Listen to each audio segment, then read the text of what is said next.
احنا في انحدار في الحرام.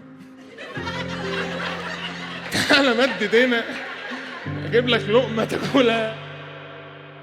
قامت نادها مش للويتر، للي بيغني. طبعا هو ريس مغري جدا ليا يعني فاهم.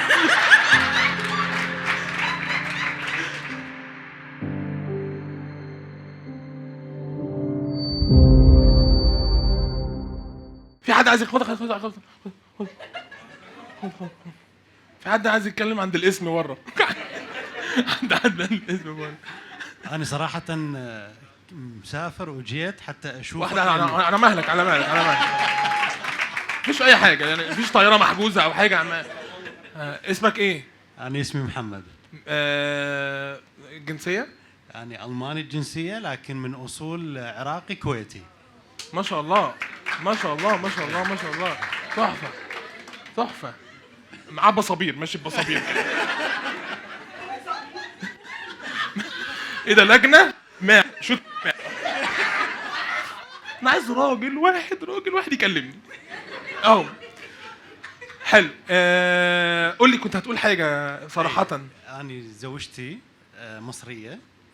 اللي جنبك؟ زوجتي وهي اللي كانت معاك يعني في حلقه، يعني في مره من المرات حفله. انت جاي تاخد حقك مني بقى، جاي من مره ها؟ لا، وصراحه اعطتني فيدباك جدا جميل، فاجيت اشوفها انا صراحه. شكرا والله العظيم. فكرة الناس جايه من بره هنا والله العظيم مفرحاني جدا والله. ممكن تديني باسبور من عندك؟ هات الكويت. هات الكويت شهر، عايز الكويتي شهر. انت من اصول؟ انا من اصول عراقيه كويتيه. اتولدت في الاستاد؟ اتولدت في الماتش بتاع بين العراق لا، انا اتولدت في لندن. اتولدت في لندن؟ في لندن. ويت. عشان الانجليش بس ما ينفعش يعدي على حد، لازم يجيني انا. اتولدت في لندن. اوكي. بس بدأت تتجول على الكرة الأرضية، اللي هو عايز ابقى من اصول سعوديه. لا لسه الفتره دي مش احسن حاجه، بقيت كويتي عراقي ورحت رجعت تاني كويت عراق، ولا انت فضلت عايش في لندن؟ لا، هو بقينا عايشين في لندن، الوالد والوالده، وبعدين رجعوا للعراق استقروا، لان انا ابوي عراقي وامي كويتيه. اوكي. نعم. حلو. بعدين بعد 2003 بعد ما صار سقوط بغداد رجعوا للامارات، عاشوا هناك بالامارات. أوكي. وانا اجيت على المانيا وعشت بالمانيا. اوكي. احنا قاعدين بنسمع النشره والله العظيم. والله العظيم. اما اخبار الطقس والله كله قاعد مستمع. الناس حبت الشرق الاوسط فجاه، اللي هو على فكره احنا هذه مشكلتنا انا وزوجتي. مشكلتنا انه انا اتكلم هذا الكلام وزوجتي مرات ما تفهم علي، فاخر شيء نلجا لوين؟ نلجا اما الانجليزي او الدويتش الالماني. اما الايه؟ اما الانجليزي نتكلم انجلش، او نلجا للدويتش الالماني حتى نفهم بعض. ما شاء الله. ده اللجوء. احنا عندنا بالاصوات، يعني عندنا بنلجا ومتنغمه بقى، يعني عندنا متنغمه. معترض سيكا ولا معترض مش احسن حاجه، ولا هجيب صحابي واجي يعني. ماشي. طب اتعرفتوا على بعض ازاي؟ اني مديرها. بالراحه. طب بالراحه انت في بلدها. مؤاخذه يعني يا ريس. بس انت بلدها، هتقول لي بقى كويتي بس معاه فلوس، انا اسف يعني. انا كنت المانجر اوفيس للشركه بالمانيا، وهي مديره فرع مصر. وهي ايه؟ مديره فرع مصر. اوكي. فتعرفت عليها في لينكد ان. عرفته فين؟ كان قايل لك عليها من بدري. صح. احنا عندنا بنت مصريه جميله، بنتنا قمر. بصراحه يعني اردت بالبدايه اول ما تعرفت عليها ردت اسخف عليها واكثر من مره. اوكي لكن من هي- حقك من حقك يعني. بس ابيرك ممكن تعمل كده لكن هي يعني بالنهايه كانت مستقيمه جدا.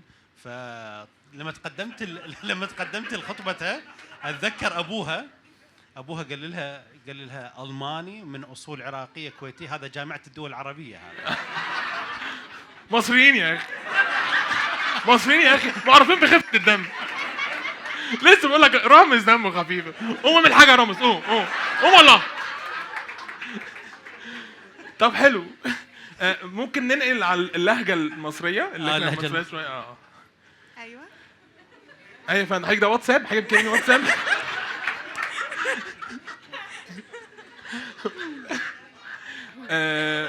عشان معلش علي صوتك بس شويه. اوكي. اه حضرتك كان في ارتباط قبله او حاجه؟ كان في ارتباطات مصريين؟ عادي. طبعا بيزك مصريين اكيد. اوكي اوكي.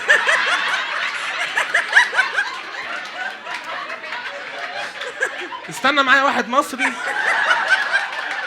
كنت شايله لي الحفله. الطبيعي يا ابني، الطبيعي الطبيعي. بنرصهم زي الحجره كده. جه هو باسبور التاني التالت.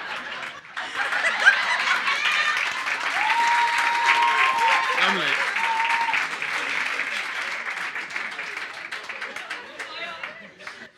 اتكلم الماني، اتكلم من واحد صعيدي ومن واحد الماني.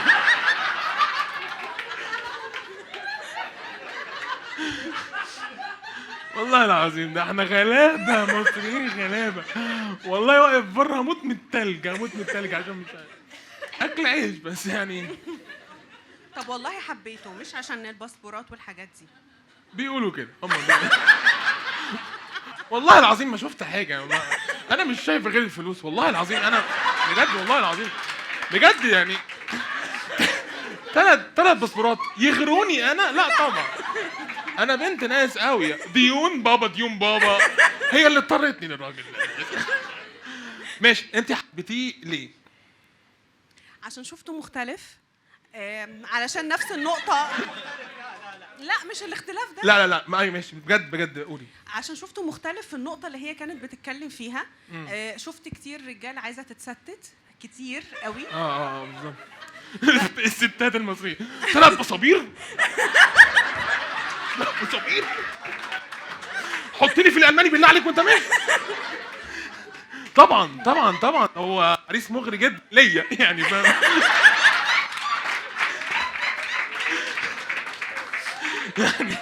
يعني ما شاء الله الله اكبر يعني ما شاء الله ما شاء الله ما شاء الله هتتحسدوا يعني مبدئيا. كملي. حسيته راجل، حسيته يعتمد عليه. حلو. احنا بكره نكمل سنه عيد جوازنا. واو فراري خش. هل بقى انت هتجيب لها هديه بكره؟ اكيد. ايه؟ اكيد اكيد بديهي من الفقيره.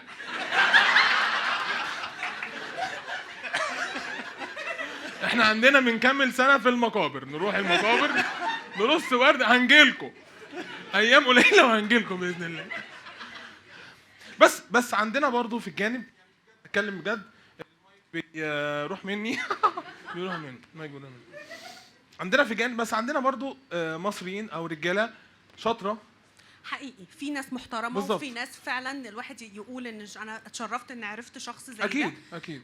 بس برضو للاسف الاشخاص بقت تتناول موضوع الارتباط ده بشكل مش حلو. اوكي. وهقول لك عندنا مشكله كرجاله، عندنا مشكله المواجهه فعلا. مشكله احنا المواجهه مش صراحه.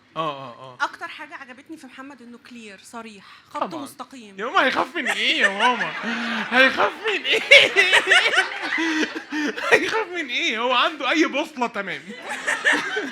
الكويت تمام، لندن عايزه امريكا تحت امرك. ترامب كده، انا ترامب كده. والله ربنا يسعدكم. ميرسي. لا ما شاء الله ذوق قوي، وحضراتكم ذوق قوي ميرسي. طيب ممكن تديله المايك؟ تفضل. تتمنى يا عم يزيد فضلك، يزيد فضلك والله العظيم يا راجل يا محترم. يعني فلوسك على راسي والله العظيم، والله العظيم، والله العظيم. ده ايه ده؟ ذوق وبالماني وانجليزي، ايه ده؟ اتكلم يا اتش بالله عليك، قول حاجه. انت اكيد كول سنتر طيب، قول حاجه يا اتشاوي، اتشاوي ناوي. بالله عليك، تتمنى ايه في حياتك؟ لو قلت هيبقى حرام يعني بس تتمنى ايه في حياتك؟ يعني على المستوى العائلي او على المستوى الرياضي، على المستوى الرياضي. لا مو رياضي يعني. على المستوى الرياضي يعني على المستوى العملي ممكن تجيب لنا زيزو؟ ممكن تجيب لنا زيزو؟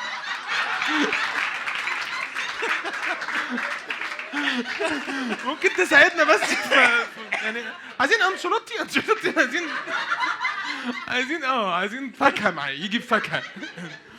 قول لي على المستوى العائلي. صراحة على المستوى العائلي أتمنى أنه نبقى صريحين جدا، لأنه العلاقة كل ما تكون شفافة وكل ما تكون أصدقاء أوكي. هي راح تدوم. لأنه يعني أنا سايكولوجي أصلا، دكتوراه سايكولوجي. أحسن ناس. أحسن ناس. أي حاجة هتقولها أحسن ناس، هتقول لي ديلر هقول لك أحسن ناس. تمام. فلذلك حقيقة أنا أشوف دائما أنه الحب ممكن يبقى سنة، لكن كل ما تكون الصداقة بين الزوجين هي اللي تستمر في النهاية. بالضبط. برافو. أنا عمري ما نزلت ديت برغم إن أنا خطبت وارتبطت، بس عمري ما نزلت. بتبقى بجد، هي بتبقى تخليص حق، بتبقى نازل يعني في حسبة نازلين نعملها. وبعدين كانت ساكنه في حدائق الاهرام، فالموضوع كان صعب عشان اروح لها بات عندهم شقه فوق بسرير، والله ببات فوق. عمره ما اتحقق الديت اللي هو شمعتين وبتاع والهدوء مين عمل كده؟ انت ايه؟ انا عمري ما نزلت ديت، عمري. انت يا علي بص، تعالى مدد هنا، اجيب لك لقمه تاكلها وبقى نشوف موضوع الميه. تمام؟ انت قعدت على حد؟ انت قعدت؟ مش احنا مش سولد اوت ولا احنا؟ انت لسه في مجال؟ انت قعدت خلاص. لما حد يتكلم، مش انا قلت لك صح؟ مش انا قلت لك ان انت ما حد يتكلم؟ تعال. الناس قاعده، عيب. مش انا قلت لك لما حد يتكلم كتير ده بقى صح؟ احنا يا جماعه، انا حد من الصم والبكم، بالله عليك سقفوا لي، بالله عليك يا جماعه. ركز معايا. بس ده حصل امتى؟ او انا جربت موضوع الديت ده امتى؟ جربته مع بنت لبنانيه. فالبنت دي كانت جربت يعني، او قالت لي عايزين ننزل مع بعض وعايزه يعني ازور كام حاجه في مصر. قلت لها تحت امرك، يلا بينا يعني. فنزلنا وسط البلد. فانا طاقتي جايبه بجروبي، كازينو على البحر، الويتر ينزل بالمانجا، حاجات اللي هي التفاصيل بتاعت الافلام، هي فاهمه ده. قالت لي انا عايزه اروح كباري. فقلت لها ليه؟ قالت لي لا كباري، انا عايزه اروح كباري يعني، عندكم الكباريهات تحفه وبتاع. وانا رد فعلي انا من جوه، انا عمري ما دخلت كباري، انا ما اعرفش كباري. المخيلتي كلها استاذ صلاح عبد الله مش عارف ايه، بس مصورنا كده الحاجات اللي هي ايه، الحاجات اللي هي من على الوش، الحاجات اللي هي الكليشيهات، اخش الاقي ماجد الكدواني عامل كده، الحاجات دي. انا مش عارف حاجه. فكلمت واحد صاحبي مدعي بقى اللي هو بيجي يقعد معانا، لسه جاي خربان، هو مش شارب، مش يروح يبقى ينسون، هو مش شارب حاجه خالص. فكلمته على امل ان هو عارف حاجه وبتاع. فكلمته قال لي خش في ايه الدنيا، انت مش قصدتني؟ قلت له انا قصدتك، انا عايز بس اروح كباريه. قال لي اوصف لك واحد، روح قول لهم سامي، خش بس قول لهم سامي. قلت له عينيا. خلاص رحنا المكان، وصف لي المكان، بس المكان ده ما فيهوش كباريهات، ما فيش الكلام ده. اخدت البنوته متحمسه موت، يعني راح تشوف توت عنخ امون، يعني راح تشوف قيمه وقامه يعني. وانا طبعا زي حضراتكم دلوقتي، المخيله ايه؟ حاجات اللي هي اللي هي ماجد الكدواني، مش عارف ايه الحاجات دي كلها. فدخلت اول حاجه كانت عماره، ده عماره كباريه في عماره، يعني مش احسن حاجه مش احسن حاجه. مش عارف ده يمكن ده هنقدم الاول بعد كده. مش عارف. لا عايزين سقفوا يعني حماس، لسه شارب قهوه، فاهم قصدي؟ فطلعت في صخب خناقه مع حد شعبي، قلت قربت، مش انا قربت، انا مش ماشي ورا حد. فطلعت الدور الاول كلها ابواب شقه، يعني انا مش لاقي اللي هي ايه، صوره الرقاصه لولا رقاصه، الحاجات اللي هي وكازن والقمر، الحاجات اللي هي بتبقى ايه باين عليها. ففي باب موارب جريت عليه، طالع منه الصوت، وقعد قدامه حد هو مش جارد، هو واكل كويس، يعني هو هو صحيا تمام يعني هو. فقلت له لو سمحت ازيك عامل ايه وبتاع، قال لي يا ميت اهلا وسهلا. قلت له لا ايه ده انا ما بس معايا بنت لبنانيه داخلين سياحه. قال لبنان يا اهلا بلبنان. قلت له حضرتك اعلان اهل ممشى مصر انا مش عايزه، يعني انت عايز توصف مصر بحضرتك وتعمل صعيدي والحاجات دي انا مش عايزها دلوقتي، ايه ده شويه. يلا بينا هندخل يلا. حضرتك ممكن تحجز لي بعد اذنك مكان. قال لي لازم تيكت. قلت له تيكت ازاي؟ يعني اخش كباريه بتيكت، يعني هاكل الرقاصه في بقها يعني انا مش عارف هو اتصور معاها يعني ولا إيه؟ ارسم لي بيره هنا، ارسم لي بيره هنا بالله عليك. فانا مش عارف ايه. قال لي التيكت ب 50. قلت له زكاه الفطر ب 90، انت تعبان، انت تعبيط ولا ايه؟ مش فاهم. فقال لي عايزك لازم التيكيتات وبتاع، عليك لازم. قلت له تمام مفيش مشكله. قطع لي تيكيتين، دخلت الباب موارد، بفتح الباب لقيت يافطة على الباب مكتوب شقه المهندس خالد الابياري. حتى هنزعج الباشمهندس او حاجه، يمكن النهارده مش جاي معاه بسكر، يعني جاي معاه بحاجه تاني يعني. دخلت، جماعه احنا في انحدار في الحرام. الحرام ما بقاش حرام. لا دوام الحال من المحال، والله العظيم والله العظيم دخلت لقيت كنب. دخلت لقيت كنب وفي نتيجه متعلقه وفي جرايد. ايه ده انا استاذنكم هدخل اسكر لو سمحت، استاذنكم. والناس والله العظيم الريكلام بكم.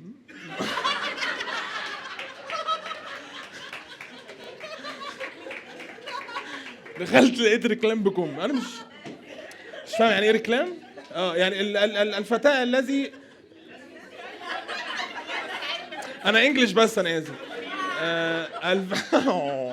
الفتاة التي بتصحى بالليل بس يعني ما بتباتش في بيتها، فاهم قصدي؟ بتبات في دار ايتام. يا سيدي لا اله الا الله، مين اللي جابه؟ هو انت زعلوك اشتريته منين ده؟ اشتريته جامد. بس فدخلنا طبعا الترابيزات كلها مفارش مذهب. ودخلت قعدت لقيت بواقي كحك العيد ومفاتيح وبتاع. يا جماعه فين حد يديني بازازه؟ مفيش الكلام ده، مفيش الحاجات دي كلها. دخلت قعدت، وقيس فجاه سوري في اللفظ اجمد ريكلام فيهم، سوري جايه عامله كده. والله واللبنانيه تشهد اكلمها، والله جايه عامله كده وبتاع. وفجاه بتسند على الترابيزات يا عيني عشان توصل لشنطه العلاج، والله العظيم. فبدت تسند، والبنت اللبنانيه مبهوره بجد. انتوا بتصوروا حاجه بجد، مبهوره قوي. فقلت لها لو سمحت يا حاجه تعالي اقعدي الاول، تعالي.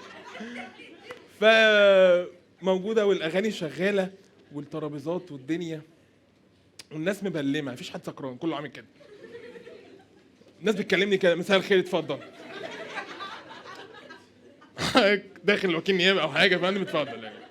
الناس بتكلمني مبلمه، يعني عاملين ميه بسكر، ده ميه بسكر شاربين حاجات وبتاع. فقعدت، قامت الست جات لي، يا حبيبي عامل ايه الاخبار؟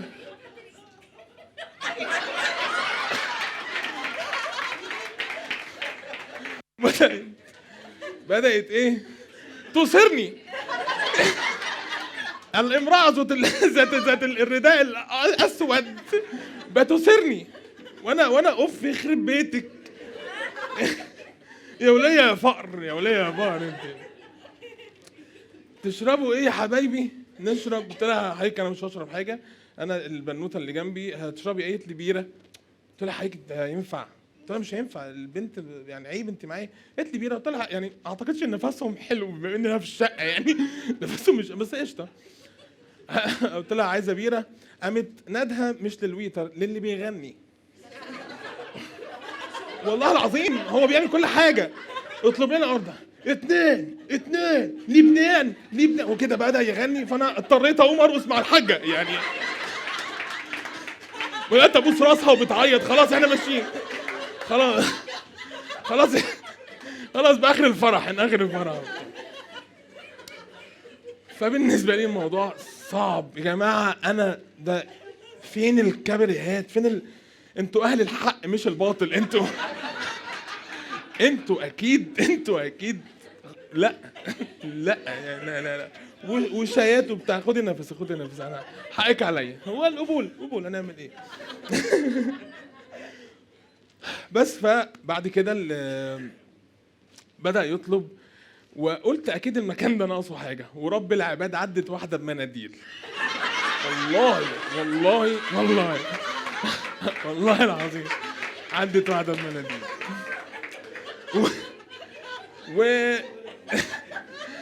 تقول لي حاجه لله، قلت لها لله دي تعبانه. اديك الفلوس ازاي؟ انا اقطعك بالفلوس ولا ارميها لك على الارض توطي ولا اعمل لك ايه؟ مش فاهم.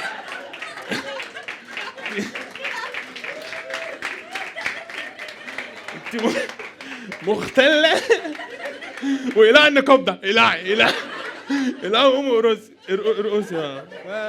طبعا كلكم والرقاصه الرقاصه انها ترقص على التيمبو بنت الكلب، لا سامعه تيمبو ولا سامعه حاجه ولا سامعه نيله. هو ايه دمتك صح كده؟ هي عم يا شيخه فين الاغراء؟ فين؟ مفيش. كل ده بدله يعني، بدله تحفه انت عامله كده، مفيش تيمبو والله العظيم مفيش تيمبو. وبعد كده بدأ ياخدوا البنت اللبنانيه بعد ما شربت 12 ازازه بقى خلاص بقى وبدأت تقول انا جدعه. ايه يا باشا وبتاع. بدأت تتحر وطلعت. خدوها، بدأ الخربان كلهم يطلعوا يرقصوا معاها. طبعا رد فعل طلعت قعدت ازق في الناس، وزقيت واحد مهم قوي في المكان، زبون مهم قوي. انا ما اتضربتش، انا نزلوا عليا بالالات، انا اتضربت بالفن. والله العظيم ضرب عليا والله العظيم. قامت البنت اللبنانيه واخداني، والرقاصه لبسي اسدال، والله العظيم لبسي اسدال ايه، بقت تسندني وتطلعني بره. وقفت بره، فاللبنانيه قالت لي خلاص يعني تعالى اهدى. قلت لها سيبهم بتاع يعني ايه، انا قريب هنا في الحاجات ده اللي ايه باين قوي اني اتضربت يعني. فقالت لي يلا نروح مكان تاني. قلت لها يلا بقى نروح كباريه. نروح كباريه بقى. يعني ده مش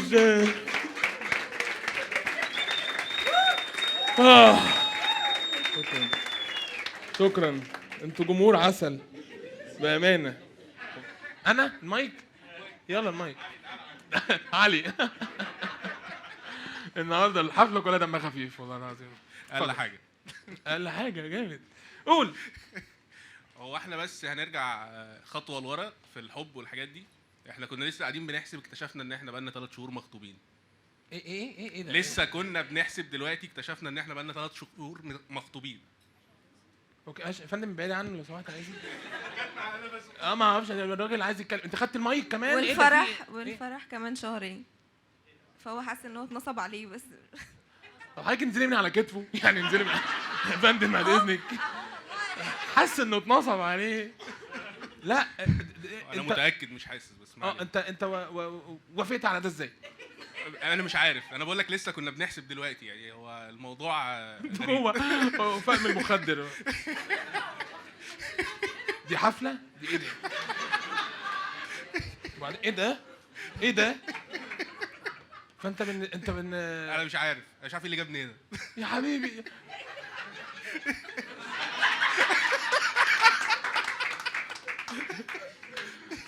هي جايبه حد او انت تبعهم؟ مش اخوها؟ انتوا كابسين على الواد يعني. انت اسمك ايه يا بابا؟ اسمك ايه؟ انا عايز اروح. تعال يا علي، روح انت وهو يعني. ايه اللي حصل؟ تعال انت كام سنه يا روحي؟ انا 30. صغنون لسه صغنون على يعني ايه اللي حصل بجد؟ انت اتعرفت عليها ازاي؟ ده سؤال صعب قوي. ايه؟ لسان صني؟ سؤال صعب قوي. لسان صني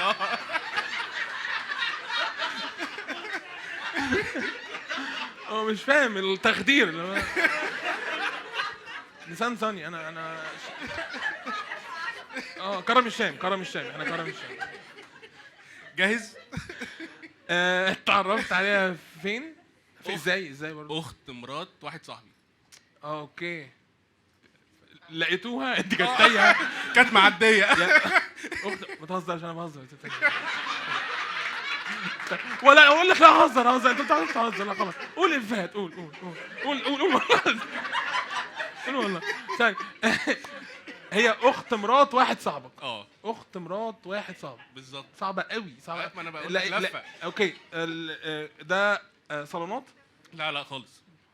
امال اتعرفت على ازاي؟ كنا بنخرج سوا كلنا وحاجات كده اوكي. هي عامله كده. لقيته يا ماما. بص عندنا اوفر كويس. عندنا 3 شهور خطوبه وشهرين جواز ده اسرع حاجه عندنا يا فندم. خد واحده هنا. ما هو مخطوب كده. اتخطبتوا فين؟ في انهي مستشفى؟ اتخطبتوا من 3 شهور؟ شهر واحد. مش تفرق يعني. وهتتجوزوا شهر 6 صح كده؟ انت جاهز من مجاميعه؟ يعني خلاص انت اللي من مجاميعه؟ انت اللي عندك شقه ما شاء الله وبتاع؟ الحمد لله. اهدى في 3 بصابير. اهدى بس.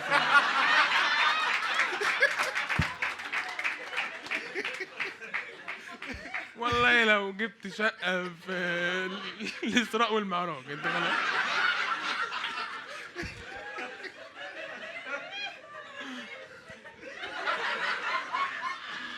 وبالعراقي فاهم قصدي؟ سددوا الديون كلها يعني. فاهم؟ انت متحمس لده؟ ايه؟ متحمس لده؟ جدا. ممكن تدي الجاني قولي لي عايز ايه؟ لا هو حاجه مش والله كلها شبه بعض فاهم قصدي؟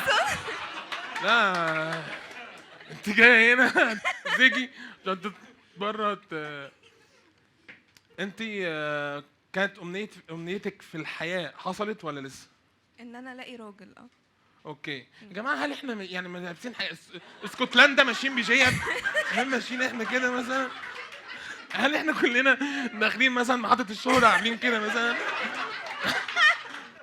مثلا وبنتكلم كده وبنتصور كده ولا لا؟ يعني هو ده موجود اوريدي فعلا، في ناس بتعمل ماشي بس ما تقولوش يعني ما تقوليش كده يعني. قد الدنيا والله مش قصدي. قد الدنيا؟ ايوه طبعا لازم تقولي قد الدنيا واخويا والدنيا وبتاع. خدي عليها فين البسها في الشمال عشان الناس.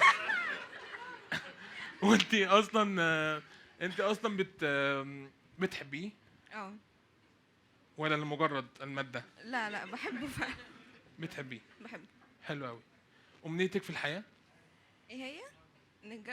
شهرين يعدوا بسرعه. الشهرين يعدوا بسرعه. حلو قوي. ما تسقفيش، ده مش هنسبورت ايه. الشهرين يعدوا بسرعه عشان خالي محتاج فلوس. احنا هنجوزه، هنبيع العفش بالذهب بيه، هنحطه في دولاب البوكسرات كده، نحطه ونرمي. انت صدقني مش بس في المكان الصح ان شاء الله. عرفت انقي الحمد لله. طبعا طبعا تتنقي. الله يعينك. انت الحمد لابس لله. صح، لابس بنطلون وتيشيرت وبتاع لا الحمد لله. الدنيا لاف جميلة. يو. في كوتش. في كوتش. اه مبروك يا حبيبي، مبروك. انا عندي كوتشي وانت لا وخاطب. وانت لا برضه. ايوه وانا لا صح. صح. الله يعينك، الله يعينك. انت ماشي بشنطة القايمة، ماشي بشنطة القايمة كده. ماشي. احنا هنتكلم اكتر عن الاحلام، بس الاحلام اللي هي واحنا نايمين. احلام اذا كانت احلام عادية او كوابيس. لوكا ازيك عامل ايه؟ تمام يا ريس، عامل ايه يا ريس؟ ايه الاخبار؟ عامل ايه؟ زي الفل الحمد لله. الحمد لله. انا حياتي كلها احلام. ممكن تقول لنا شويه؟ ممكن توزن لنا، يعني وزن لنا شويه والنبي.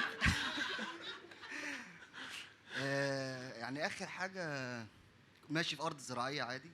ده كان حلم مش لا حلم. لا حلم. ده حلم. حلم اقرب المايك. ماشي في ارض زراعيه عادي. وبيوت كلها خشب. لقيت حاجات في الارض كده غريبه، قربت منها لقيت اثار فرعونيه مرميه في الارض. طبعا بشيل الاثار لقيت فلوس سعودي. فلوس سعودي تحت منها. ايوه. فالمهم انا رحت رامي الاثار ورحت واخد الفلوس السعودي. وعمال اقول هي ليه الفلوس السعودي جايه هنا؟ حاجه طب غير عمله، يعني غير يعني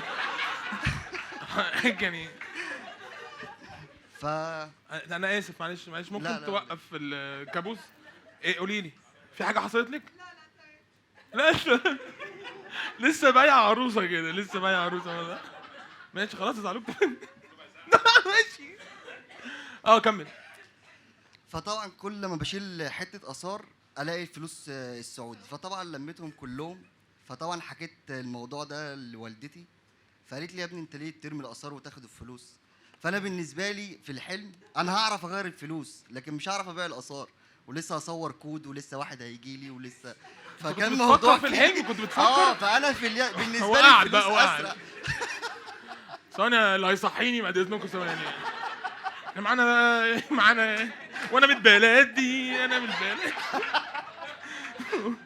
وشويه بقى اثار وبتاع طب كلمت حد صورته جورنان والحاجات اللي هم بيعملوها دي؟ لا كنت لوحدي.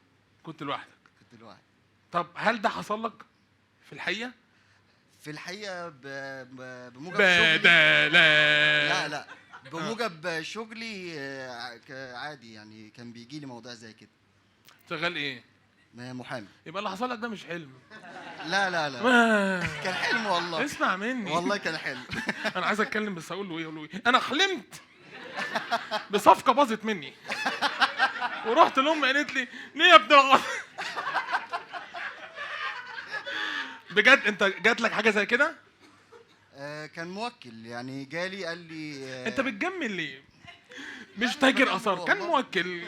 لا هو موكل واحد. كان ناسي حاجه في جيبه، عزمني على شويه زيبق بس قلت له لا.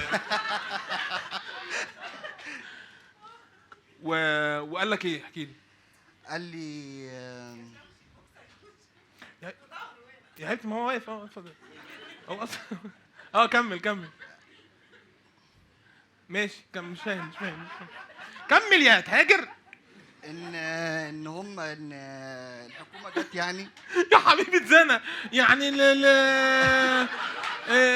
الجنيه جت. الجنيه ظهرت بتاعت الاثار، بتقول لي ما تتكلمش. هي كانت الاول ذهب سبايك، وبعد كده يا امي خلاص ما نكملش.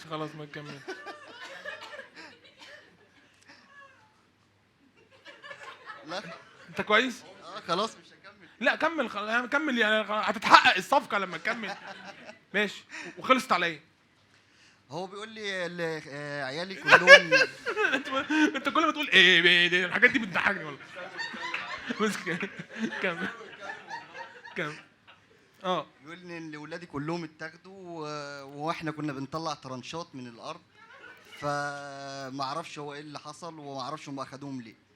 فطب انت كان معاك معدات ايه؟ قال لي بقى كان معايا كذا وكذا وكذا يا وكذا. راجل، ده انت بتفضح نفسك. ايه انت بتقول ايه؟ لا لا لا انت بتقول ايه؟ طرنشات ايه وبتاع ايه؟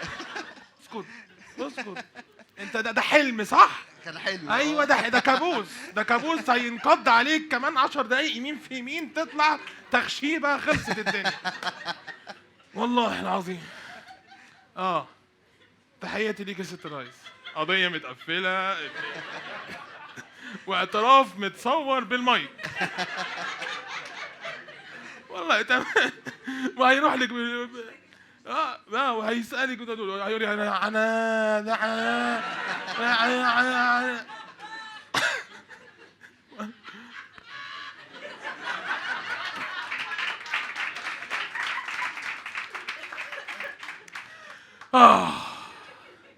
شكرا ليك والله العظيم. مفيش قفله كده، مفيش قضيه متقفله كده والله العظيم. ماشي يا جماعه. بجد اتمنى تكونوا اتبسطتوا فعلا بجد. بجد